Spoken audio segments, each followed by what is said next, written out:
Let's make bookmark. आंदोलनों से गुजरे हुए और गुजर रहे देश अक्सर अपने साथ एक क्रांतिकारी इतिहास लेकर चलते हैं। यह इतिहास वहाँ के लोग, संस्कृति और यहाँ तक कि पॉलिसीज में भी प्रभावित होता है। अखबार की हेडलाइन से परे जब हम उन जुल्मों के बारे में सोचते हैं जो बेकसूर लोगों पर हुए, हमें एहसास होता है एक समानता का। यह समानता है शोषण की, विद्रोह की और अंत में एक पहचान की। लेट्स माई के बुकमार्क सेगमेंट में आज हम बात करेंगे एक ऐसी किताब की जो बगावत, विद्रोह और क्रांति को बहुत करीबी से मानवाधिकार और इंसाफ से जोड़ती है, जिसे लिखा है ईरान की पहली महिला जज और नोबेल शांति पुरस्कार विजेता शिरीन एबादी ने। किताब का नाम है आज का ईरान। यह किताब इबादी की आत्मकथा के साथ साथ ईरान की भीतरी राजनीति, विचारधारा और समाज की गहराई से पड़ताल है। इस किताब के जरिए हम समझेंगे कि शाह की तानाशाही से लेकर खुमैनी की थियोक्रेसी तक और वहां से आज तक के ईरान का सफर कैसा रहा है। एक ऐसा देश जो कभी शाह की राजशाही से भरा था, फिर क्रांति से बदला और आज दुनिया की सबसे पेचीदा कूटनीति और टकराव का केंद्र बन चुका है। इजराइल और फिलिस्तीन के बीच युद्ध जारी है और अब इस उबाल में एक पुराना पर सक्रिय किरदार शामिल हो चुका है, ईरान। आज हम बात करेंगे एक ऐसी आवाज की जो इस बदले हुए ईरान की गवाह भी रही है, शिकार भी और विरोध की सबसे मजबूत मिसाल भी। ईरान की राजनीति को समझना आसान नहीं। यह देश एक साथ कई चेहरों में जीता है। एक क्रांतिकारी राष्ट्र, एक धार्मिक सत्ता, एक क्षेत्रीय ताकत और एक जनता की आवाज से जूझता समाज। वह किसके लिए बोलता है और किसके खिलाफ, किससे लड़ रहा है और क्यों, इन जटिल सवालों को सुलझाने में मदद करती है यह किताब आज का ईरान। यह किताब न सिर्फ ईरान के भीतर झांकने का मौका देती है, बल्कि हमें यह भी समझाती है कि वह दुनिया में क्या चाहता है और इस चाहत का असर इस वक्त कैसे पूरी दुनिया पर पड़ रहा है। 1979 से पहले का ईरान बाहरी तौर पर आधुनिक लेकिन अंदर से दबा हुआ था। शाह मोहम्मद रजा पहलवी की सरकार अमेरिका परस्त थी, लेकिन जनता को ना राजनीतिक आज़ादी थी ना अभिव्यक्ति की। आबादी उस दौर में जज थी, लेकिन वह अदालतों की लाचारी से भी वाजिब थी। उनने एक वाक्य में कहा, मैं कानून जानती थी, लेकिन कानून को इंसाफ से जोड़ना भूल चुकी थी यह सत्ता। 1979 में जब इस्लामी क्रांति हुई और आयतुल्लाह खुमैनी ईरान लौटी, तो बहुतों की तरह शिरीन एबादी ने भी उम्मीद की कि यह क्रांति लोकतंत्र और न्याय लाएगी। एबादी लिखती हैं, हमने अपने घरों की छतों से नारे लगाए अल्लाहू अकबर, लेकिन हमें नहीं पता था कि हमारी आवाज़ों को फिर हमेशा के लिए खामोश कर दिया जाएगा। और वही हुआ।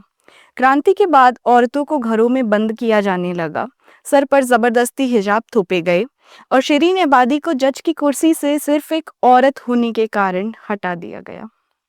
जज बनने के बाद जब एबादी को बर्खास्त किया गया, तो उन्होंने चुप रहने के बजाय इंसाफ का नया रास्ता चुना। उन्होंने वकील बनकर उन बच्चों, महिलाओं और एक्टिविस्ट्स का केस लड़ना शुरू किया जिन्हें राज्य ने दबा दिया था। एक जगह वो लिखती हैं, मैं अदालत की बेंच से उतरी जरूर, लेकिन इंसाफ के रास्ते से नहीं। यह किताब सिर्फ एक आत्मकथा नहीं है, यह एक औरत की जिंदगी के जरिए ईरान के पूरे समाज, राज्य और धर्म की जटिलताओं को समझने का दस्तावेज है। एबादी बताती हैं कि कैसे इस्लामी सरकार ने धीरे धीरे लोकतंत्र का गला घोटा, महिलाओं को दोयम दर्जे का बना दिया और अदालतों को सिर्फ धर्म का उपकरण। क्रांति से हमने न्याय मांगा था, लेकिन हमें चुप्पी मिली। किताब का यह एक वाक्य पूरी क्रांति का सार बताता है।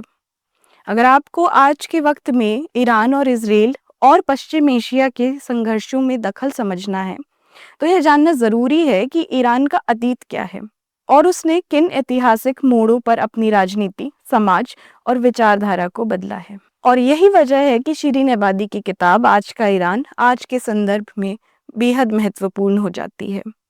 इस्लामी क्रांति ने एक तानाशाही को उखाड़ फेंकने का सपना दिखाया, लेकिन उस सपने की जगह एक धार्मिक सत्ता ने ले ली, जिसने लोकतंत्र, स्त्री अधिकार और नागरिक स्वतंत्रता को सीमित कर दिया।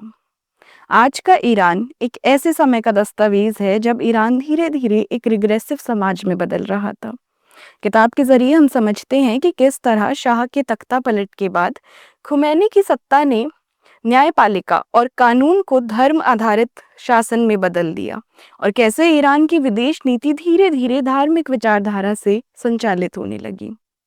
आज जब हम ईरान को इजराइल या अमेरिका के संदर्भ में देखते हैं तो शिरीन एबादी की बातें हमें याद दिलाती हैं कि यह वही देश है जहां कभी लोकतंत्र का सपना देखा गया था, मगर इतिहास ने उस सपने को किस तरह मोड़ दिया यह जानना बेहद ज़रूरी है। इसलिए यह किताब को पढ़ना या इस पर बात करना सिर्फ एक अतीत की चर्चा नहीं, बल्कि आज की घटनाओं को गहराई से समझने का जरिया भी है। आज अगर हम वेस्ट एशिया की राजनीति की बात करें तो सबसे बड़ा सवाल यह उठता है कि ईरान ने हाल ही में इजराइल पर हमला क्यों किया। यह हमला सिर्फ एक जवाबी कार्रवाई नहीं थी, बल्कि वर्षों से सुलगती उस विचारधारा का परिणाम है जिसे ईरान खुद को एक्सेस ऑफ रेजिस्टेंस मानता है। इस धुरी में वह हमास, हिजबुल्लाह और हुती जैसे गुटों को समर्थन देता है जो फिलिस्तीन और लेबनान में इजराइल के खिलाफ संघर्ष करते हैं। लेकिन ये कहानी एक तरफा बिल्कुल नहीं है। इजराइल की ओर से भी फिलिस्तीन में जो हुआ वह इतिहास की पीड़ादायक परतों में दर्ज है। गाजा पर बमबारी, बस्तियों का विस्थापन, बच्चों और महिलाओं की मौतें और एक पूरे समुदाय की पीढ़ी दर पीढ़ी असुरक्षा में जीने की मजबूरी। और फिर आती है अमेरिका की भूमिका। एक तरफ अमेरिका ईरान पर आर्थिक प्रतिबंध लगाता है जिससे आम जनता की जिंदगी और महंगाई से त्रस्त हो जाती है। दूसरी तरफ वह खुद को लोकतंत्र और शांति का रक्षक बताता है। शिरीन एबादी इस दोहराव की आलोचना करती हैं। एक जगह वह लिखती हैं, अमेरिका की नीतियां ईरान के चरमपंथी तत्वों को मजबूती देती हैं। वे आम जनता को तोड़ती हैं लेकिन शासन को और कठोर बना देती हैं। उनका मानना है कि अगर दुनिया को ईरान को लेकर नीतियां बनानी है तो उन्हें धार्मिक कट्टरता और राजनीतिक प्रतिरोध के साथ साथ सामान्य लोगों के हकों को भी समझना होगा।